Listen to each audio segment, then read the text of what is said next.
Hi everyone, I hope you're okay, and I hope that the videos we keep uploading are helping you out. On this video, guys, I'll be tackling the first question from the St. Stithians Girls College. It is a preliminary exam, guys, which was written in the year of 2023. Please do expect a total number of 11 videos since the question paper had 11 questions in total.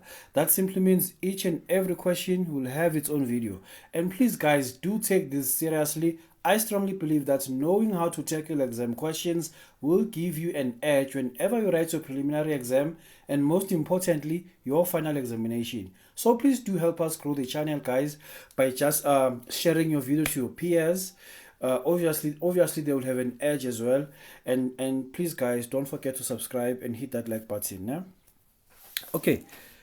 Question number 1, we're supposed to solve each of the following for x, leaving your answer correct to 2 decimal places when if necessary. Okay, first question, guys, I'm given an equation that has brackets.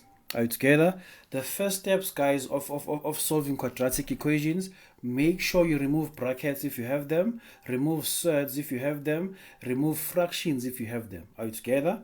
And then the second step would be making sure your equation is in standard form. And then thirdly, make sure that your value of a, rather the coefficient of x squared, is positive, and if possible, just make it to be equal to 1. And then the next step, you can simply factorize and then solve x. Are you together? So those are the steps, guys, we're going to follow over here. The first thing I need to do is to remove this bracket, right? I'm just going to multiply out the bracket. I'll simply say 2x multiplied by x. I'll get 2x squared, and then 2x multiplied by 4 that will give me a positive 8x, and then negative 5 multiplied by x, that's negative 5x. So I will have a positive 8x and a negative 5x, and I'll end up having a positive 3x because 8x minus 5x is 3x, right? And then negative 5 multiplied by 4, this will just give me negative 20. This is equal to 6. Now I've removed my brackets. Are you together? I don't have brackets, surds, or fractions. Then I must move to the second step. Make sure your equation is in standard form, right?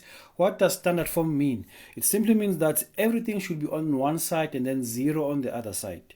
Are you together? So I'll end up having 2x squared plus 3x plus 3x, and then negative 20 plus 6. Whenever the 6 goes to the other side, it will change its sign, right?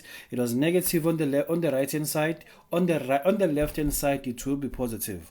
So I'll end up having negative 20 plus 6, and that will give me negative 14 is equal to 0. Now my equation is in standard form.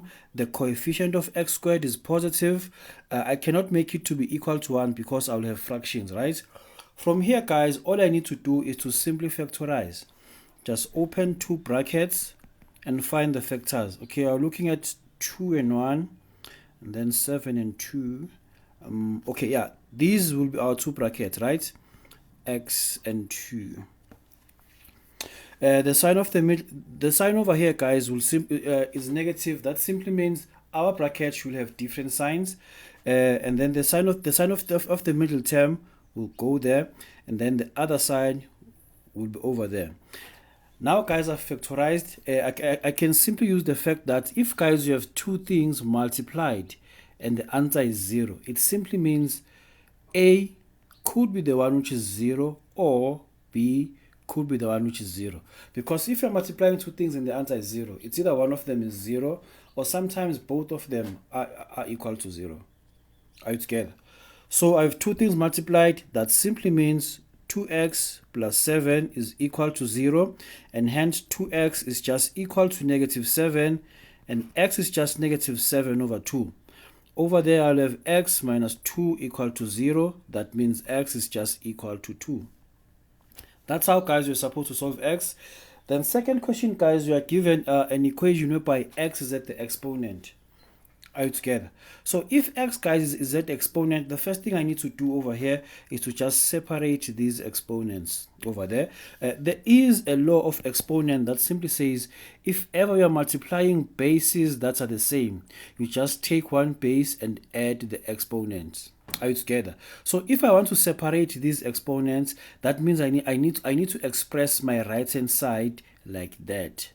So what I'll do here, I'll end up having 3 to the power 2x multiplied by 3 to the power 1, which is just equal to 11. If I can divide both sides by 3, I'll end up having 3 squared to the power x. There's nothing I've changed over there, né? It's just equal to 11 over 3.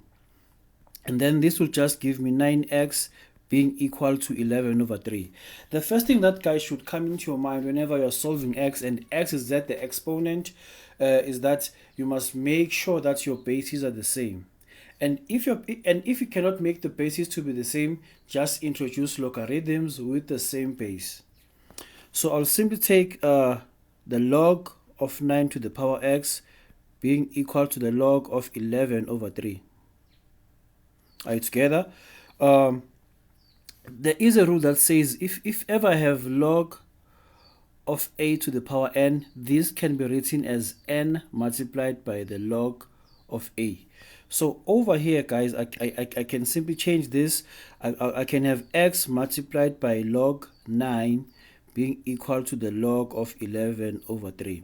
If I divide both sides, I'll end up finding log 11 over 3 divided by the log of 9. This can be further written as the log of 11 over 3 base 9. And then you can simply punch your calculator, guys. Now, punch your precious calculators. The base is 9 and the index is just 11 over 3. So the answer is just 0.59. We're told to round off our answer into 2 decimal places when necessary. Okay, a third question, guys. I'm given an inequality there, né? I'll treat it like I'm solving a quadratic equation, such that the first thing I need to do is to remove these brackets. After removing the brackets, make sure that the inequality is in standard form, and then factorize, find critical values, express the critical values on the number line, and then do highlight where the solution is. First step, remove brackets. So this x will multiply everything inside the bracket. On the left hand side, I'll end up having x squared plus 6x is just less or equal to 16. Are you together? Now I've removed I don't have brackets, I don't have surds, I don't have fractions. The next step, make sure that the inequality is in standard form. I'll end up having x squared plus 6x minus 16 is less or equal to 0. I can simply factorize this over there. I'm looking for the factors of 16. That's when I subtract will give me 6, and those are 8 and 2. The sign there is negative. That simply means my brackets will have different signs, but the bigger factor between the two will take the sign of the middle term. So 8 is bigger than 2, so the sign of the middle term will be there, and then over there will be the alternate sign. Né? And then I must write down my critical values. You may ask yourself, what are critical values? Critical values are the values of x that whenever you substitute over here, you will get an answer which is equal to 0. I know that when x is just equal to negative 8, I will get an answer of equal to 0. And also when x is equal to 2, I will get an answer of 0. After finding my critical values, all I have to do is to write them on my number line, right? And I must write them, guys, in an ascending order. Start with the smallest one, and then end with the bigger one. Né? The sign there, guys, says less or equal to. That means our critical values are included, should be included in our finding of the solution. Okay, if, guys, the coefficient of x inside the bracket has the same sign, they can be both negative or both positive. But if they have the same sign, guys, just know that you have to write a plus over here. But immediately, whenever you jump an inequality sign, the plus, this sign over here, will change to its alternate sign. Are you together? So since I started with a plus, after jumping the critical value, I'll end up having a minus. After jumping a critical value, I'll end up having a plus. Are you together? This is how, guys, you show your pluses and minuses on your number line. We're just looking for the values of x that will give us something which is less or equal to 0. Less or equal to 0 simply means we are looking for a region which is negative from our number line. Are you together? Where is a negative sign on our number line? We find it over here. Whenever x is between, or rather when x is from negative 8 to 2. Or you can simply write your answer, guys, in interval notation. You can say x is an element of negative 8 and 2. Oh, I wrote negative infinity. Oops. Negative 8 and 2. Okay, and then now, guys, I'm supposed to solve x, and I'm given an equation like this. Nah? It will be quite easier for me, guys, to solve x. The aim, guys, of solving x, make sure you isolate x by all means necessary. X should be on one side and everything else should be on the other side. So if I'm given x minus 7 to the power 1 over 3 being equal to negative 3, all I have to do, guys, is to multiply with an inverse of my exponent. So the inverse of my exponent will simply be 3 over 1. But whatever I do on the left, I must do on the right as well, right? So this will just be to the power of 3 over 1. And then on the left hand side, these exponents will simply cancel one another. And then I'll end up having x minus 7 is equal to negative 27. Are you together?